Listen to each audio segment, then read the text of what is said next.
50 years ago, faculty at 6 new colleges from British Columbian communities realized their voices would be stronger together. They created the College Faculties Federation and set in motion what would become the Federation of Post-Secondary Educators. Today, FPSE has 20 affiliated faculty and staff unions representing over 10,000 educators. It fights for better working conditions and to improve the post-secondary system. Our role is to advocate on behalf of our members, and we do that through various ways. We support our locals in grievances, we improve their working conditions. We want excellence in post-secondary education, and we want good working conditions for our members. We need to remember that our working conditions are students' learning conditions. One of the union's primary jobs is bargaining. Representatives from the employer and the union go back and forth on pay, benefits, workload, and workplace rights. When a deal is reached, the changes are reflected in a document called the Collective Agreement. Both parties ratify it and live up to the commitments that were made. Union stewards are there to ensure that this happens. So in bargaining, when you walk into the room, there's literally two sides, right? Management will be on one side of the table, the union on the other side. It's a power imbalance a lot of times with the employer because they have the money, they have the ability to say yes or no. And the power the union has is its members and its members' ability to withdraw their labor. No union takes the action to go on strike lightly. From the beginning, instructors were committed to making gains at the bargaining table, but they were also aware of what it took to have success in the classroom. Students' learning conditions were never far from their minds.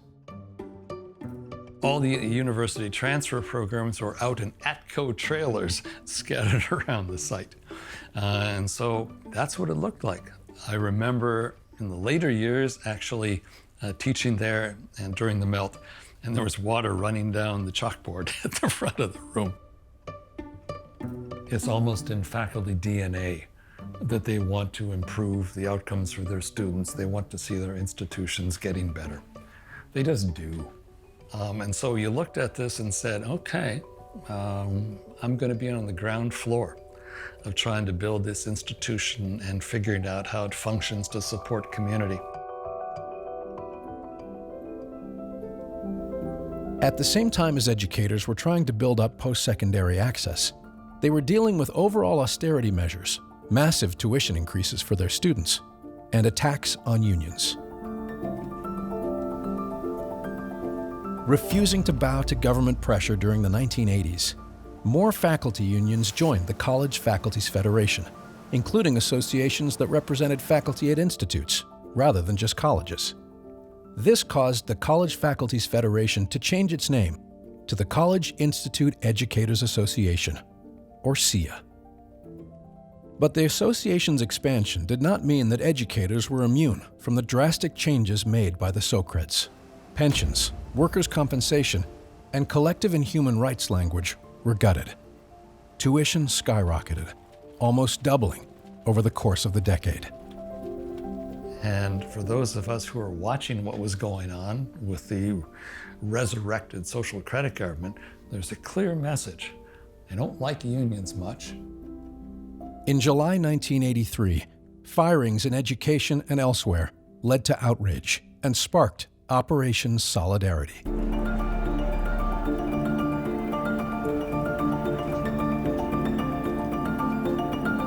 People filled the streets. Some even went on to occupy the Premier's cabinet room. With a whole crew of protesters and confronted the Premier and Grace McCarthy sitting just looking like the world had come to an end with these ruffians, you know. It's just so moving even now, all these years later.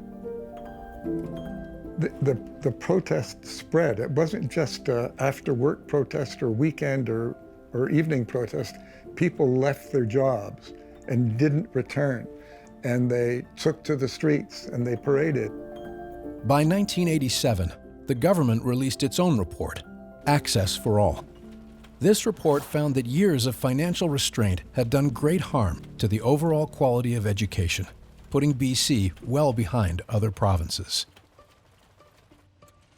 By the end of the 80s, SIA had grown to include 13 locals, emerging as a strong voice for public post-secondary education.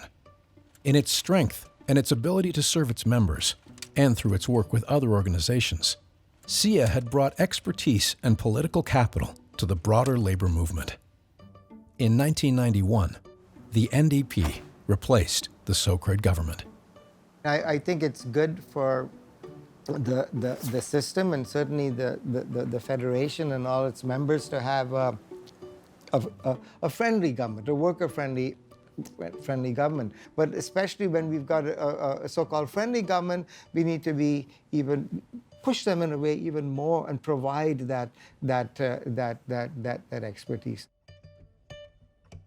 While it was never easy, the Federation continued to make advances in coordinated bargaining, institutional governance, adult basic education, and rights for women.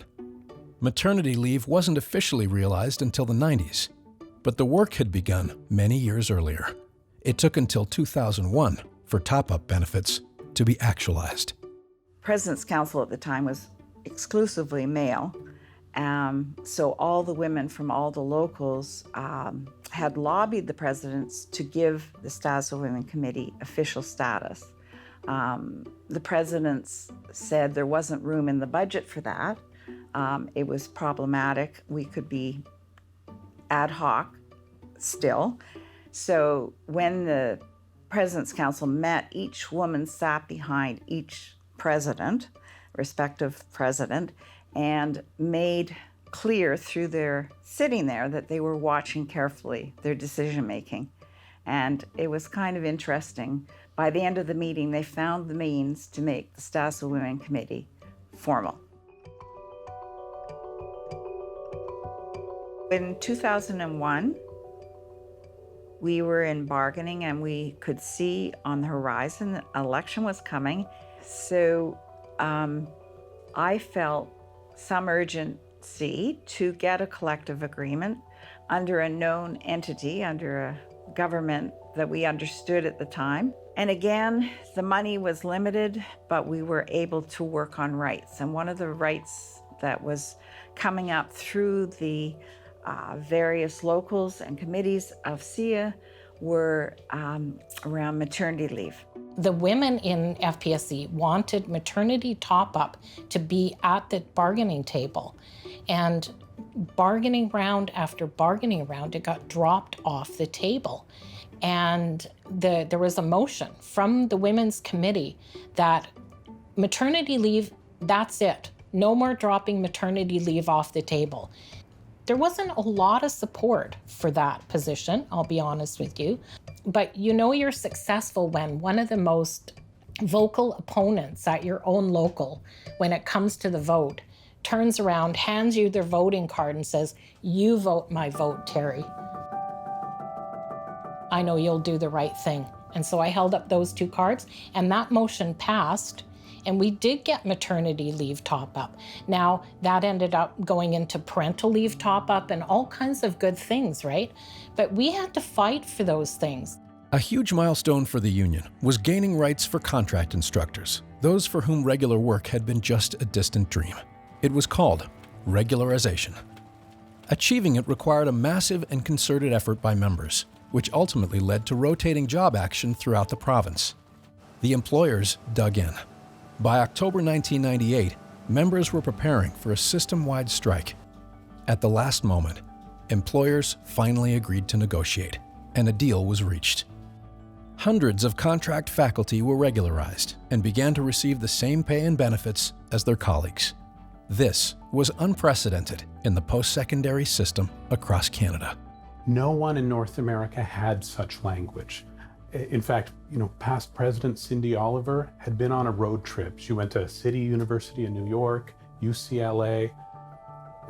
No one had seen this before. And trust me, that was one of the reasons I got involved in the union in the first place, was because I'd been a non-regular for so darn long. And it was disrespectful, frankly. I really, applying for your job every year after you have good, evaluations, and it was demeaning. And anyway, we made some very good gains. Another major accomplishment was the pension joint trusteeship that the union negotiated. No longer would government be able to control the pension plan on its own. Faculty would now have a say. We would embark on something called joint trusteeship. What you establish then is a board of trustees responsible for a pension plan, and you put as trustees equal members of people representing management and people representing the workers. Now this is both, as you can see, a real shift in where power lies, because all of a sudden workers, union workers, are involved in making decisions about their pensions. Huge. In 2001, things took a sharp turn when the BC Liberals came to power. Personal income tax was reduced by 25%, creating a deficit and justification for cuts across the board, greatly affecting healthcare services and education. In January 2002, Bills 27, 28, and 29 were introduced. These bills gutted many collective agreements in the public sector. Essentially, what the bill was doing was robbing our collective agreement of many rights and protections that we had had and fought for years, including protection for class size, professional development, control of our time, and so on.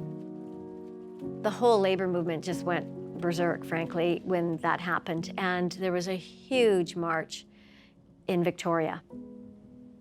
60,000 people, I believe. We immediately filed a series of unfair labor practices at the board. And they did something that was later found to be illegal. The effects of Bill 28 were felt province-wide. Among the many programs altered by the Liberal government were two particularly prized by FPSE members: adult basic education and English language learning. ABE had been tuition-free for 6 years. That changed with the Liberals, as it would repeatedly over time. All of our work in FPSE is about fairness to all. It's not just about fairness to instructors and about better conditions for faculty. It's about fairness for everybody, and that's what adult basic education is all about. I always said to people that being an adult basic education instructor is inherently political, because you're working for people that don't have a voice in society most often. So that's our work, is to be the voices of those that don't have them. The other programs that took hits were in the trades.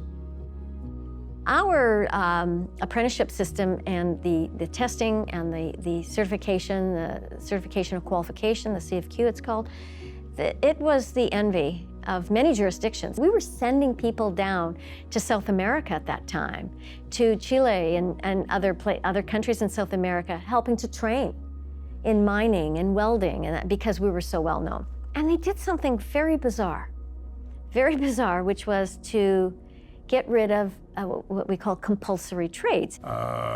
In electricians, you'd have people who were pulling wire, doing residential wiring or industrial wiring, but they didn't have the whole trade, right?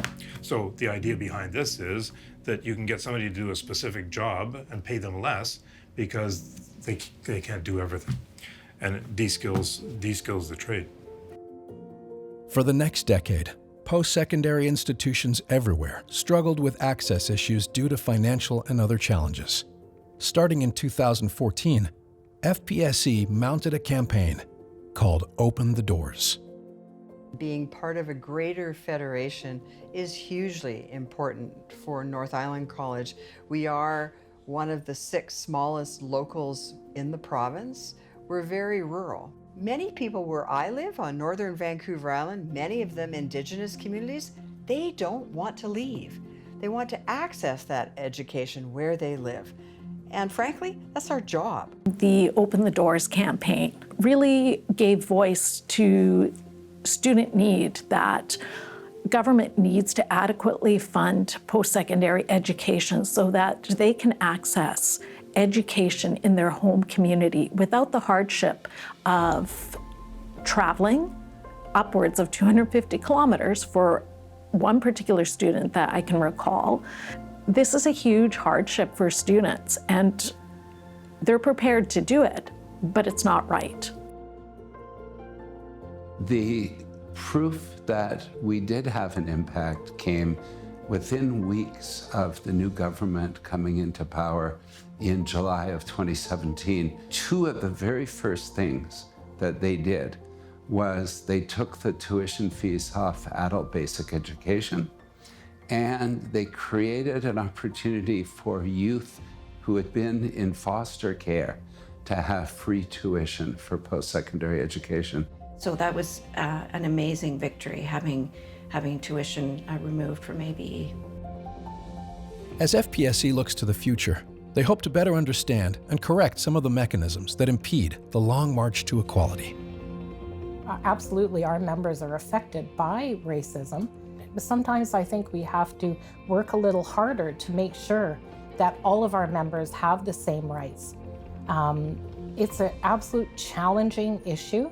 We have a lot of work that we need to do, but we're undertaking that work.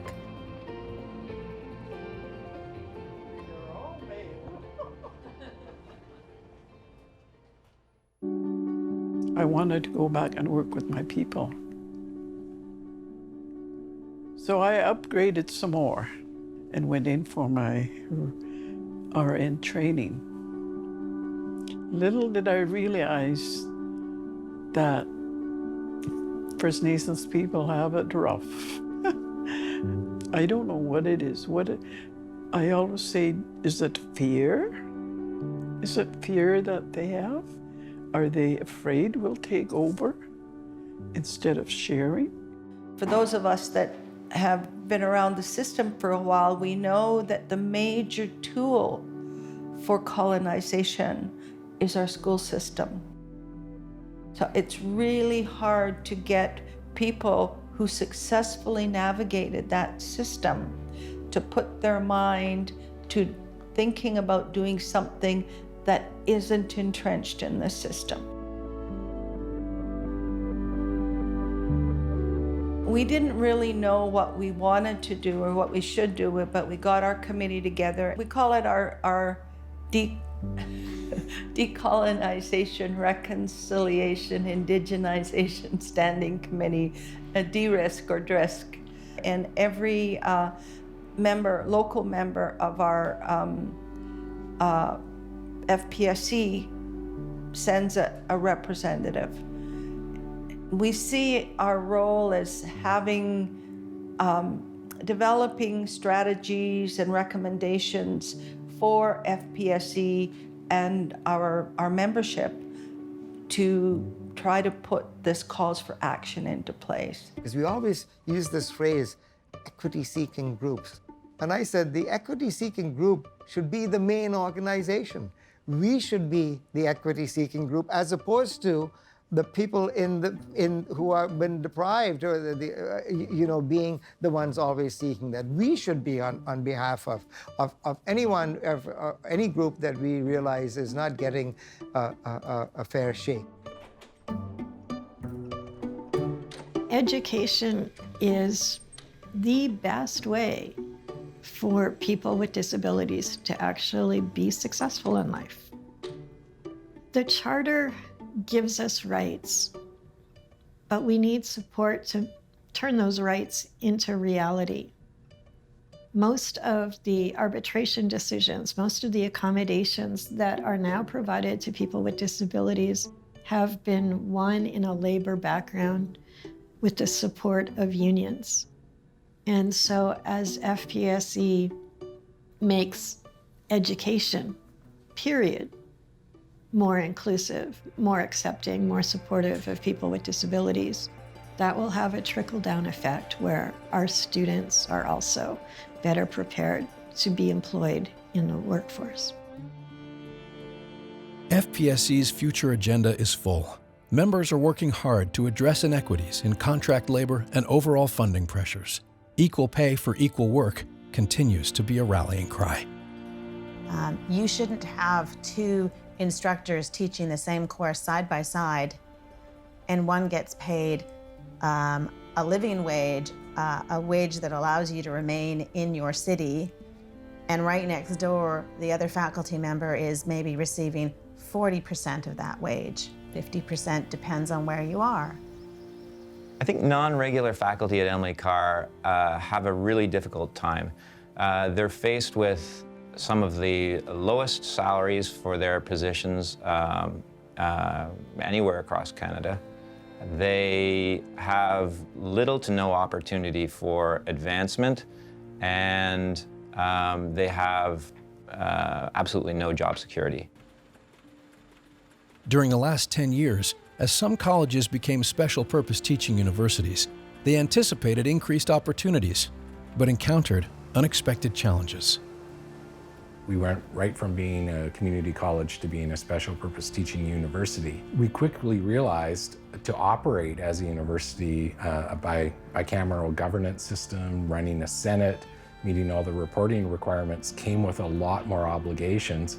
And without a change in budget to make that happen, it wasn't long before we found we were living those problems right on the front lines. As a university, we've seen we're working on a budget which was essentially a university college budget. Universities do research, we're told. They don't offer programs like adult basic education or English language learning, but that's what our community needs. So the big change is who pays. So the institutions have had to make up that extra money. And because of that, they are engaged in activities that aren't central to learning. The public should be funding it so that all of our students have access to it. It shouldn't matter if our college is doing some entrepreneurial activity in order to make extra money. We should have the money and the resources to be able to provide access and high quality education for all of our students. They shouldn't have to move. In the last 2 decades, post-secondary institutions have experienced huge shifts in funding. Tuition revenue used to make up 10% of an institution's revenue. Now, many need to recover over 50% from students, resulting in programs that cost a lot more, increased competition for students domestically and internationally, and huge student debt loads. It's actually terrible. We've gone through 20 years of this now, and essentially the public system has been hollowed out. And behind that public facade is privatization. All of our local administrators are operating as if they're running a business. And we even had a board member one time say, well, if a program can't wash its face, why should it be here? And I think government needs to pick up, that funding again and make institutions more accountable for that money. They're public institutions. They should be publicly funded. They should be accessible to anybody who wants to go to post-secondary. FPSE's energy comes from passion and an ability to learn from educators and students, those from small rural communities and large urban ones, and from those whose voices weren't heard. It's been doing this for 50 years. I remember a young woman saying to me, she had done something else before becoming an instructor at one of our colleges, and she said, it's great, I kind of like the administration. I mean, I got mat leave, I get this, I get that. And I go, yeah, wait, back it up, sister. Your employer didn't give you that, nuh-uh. We fought for every one of those benefits. We fought for every single thing we got. And we had to be as vigilant as possible to keep every one of those benefits. When I talk to younger faculty just coming in and try and grab them and pull them along, the main thing I try to say is it's not the union, it's our union. People that commit a part of their professional self and their personal self to social justice are just those people that you want to be around. And there's a lot of positivity, a lot of caring about each other and caring about people who don't even know that they need to be cared about. I think we don't celebrate enough. And there's always another struggle. We're the lifers. The colleges, the universities are ours, and we have the responsibility to carry them forward. Trust in the faculty, and you'll be, throughout your career, you'll be successful, and celebrate those successes and work your ass off. because it's not easy. One of the things I've learned is that just how unique BC is in having this here at this level and how it came about and how it was established. And I think that, you know, it's one of those things you maybe have to go somewhere else for a little while to realize just how lucky we are to have the Federation in British Columbia. We have a lot of issues that we have to face, but many hands make light work. So if we all push that rock together, we can get it to the top of the hill.